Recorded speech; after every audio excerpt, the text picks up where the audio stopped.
Nos sources mauritaniennes et maliennes nous confirment que le chauffeur béninois, donc des deux Français enlevés mercredi 1er mai, mercredi donc, au Bénin, a été bien retrouvé mort, tué donc par balle.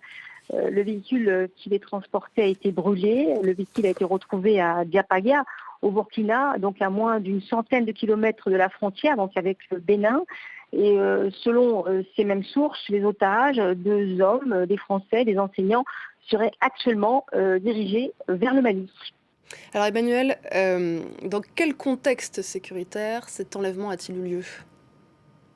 Alors on sait depuis plusieurs mois que la menace terroriste se rapprochait des pays qui sont au sud du Burkina Faso.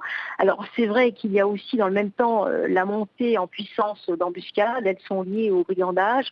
Vous avez des gens qui enfilent le costume de djihadistes, ils sont cagoulés, ils ont des kalachnikovs, ils détroussent des voyageurs. Depuis octobre 2018, il y a beaucoup de récits de voyageurs qui vous racontent leurs mésaventures dès qu'ils passent la frontière togolaise ou la frontière béninoise pour se rendre vers le sud du Burkina. En tout cas, la menace a été prise de très au sérieux par les autorités du Bénin.